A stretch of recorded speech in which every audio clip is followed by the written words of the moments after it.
Well, we are enjoying some sunshine out there. It's nice and bright, but it's not feeling warm in that sun. We still have wind chills that are tough. In fact, they're hazardous if you end up spending up too much time outside, and especially if you're not dressed properly. We've got this wind chill advisory that has been extended now till midnight. We're looking at wind chills being a problem all day long for the rest of the evening, especially in eastern North Dakota and right along the Red River Valley.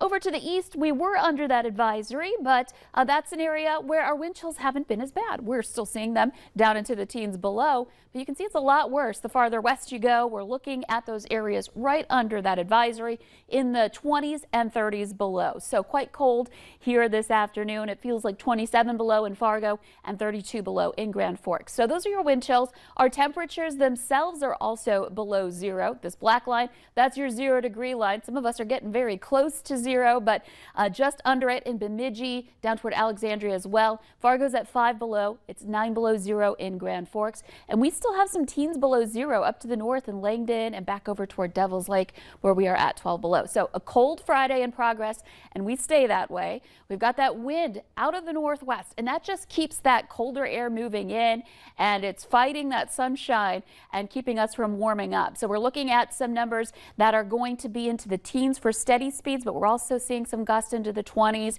even some steady winds into the 20s over by Oaks and Sisseton, and that does cause a little bit of blowing and drifting snow. And we have visibility down to 2.5 miles in Grand Forks and Grafton. Crookston is at 1 mile, so it's not ideal in a lot of spots. There are places where it's looking just fine, but you might be encountering one of those patches where we've got a little bit of blowing snow and drifting, where things are looking a little bit slick here for you today. So easy does it on the roadway. Even if it looks nice and bright and sunny, that doesn't mean the roads are okay. Taking a look at your radar and satellite map, we're clear. All of this white here, that's the snowpack, and there's a lot of it here in the Red River Valley at this point in the season. Looking up to the northwest, that clipper I've been talking about, it's taking shape more into Canada here, and we're looking at that going to be making its way south and east and affecting us here in the valley, especially the northern valley heading into tonight. So that's our next system.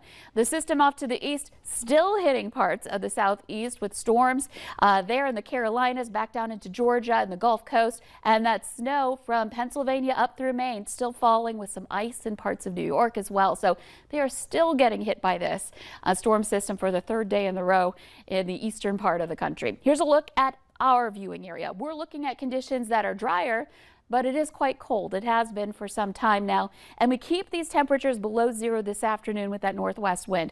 The good thing that happens here is the wind starts to ease up the farther into the afternoon and into tonight we go. So our wind chills will start to improve a bit. We'll be more into the teens and 20s below, but they're still going to make it feel rather chilly. If you've got some plans for your Friday night, keep in mind it's going to be a cold one again heading into the late night hours. 10 o'clock we start to see some changes. The clouds take over. We see the wind out of the south become a little bit more brisk into the overnight hours. And then here comes that snow we just showed you up to the north of us in Canada. It's going to be dipping in. Northern Valley, Highway 2 and north especially, the focus for this snow. Though you can see there'll be some pockets here where we get that snow a little farther south. This is 3 a.m. And then by the time we get into the 6 o'clock hour, you could see that snow focused in the Northern Valley, and we've got wind everywhere out of the south, gusts into the 30s to 40 miles per hour. So even if you're not seeing snow, you could still have some ground drifting going on, some blowing snow, and conditions that are not pleasant. It will be worse in those areas where the snow is falling for visibility here. And through the morning, this is 8 a.m., more of that snow continues, and eventually this system makes its way eastward. But even into the noon hour, we're still picking up some accumulations in northwest Minnesota, with the wind starting to turn northwesterly as we get into later parts of the day. Temperatures will be warmer in the south, cooler to the north, but we all warm up a little bit with this system. Snowfall potential, more than 3 inches possible in the Northern Valley, and some of us in the south may not see any at all. It'll just be the blowing snow that affects us.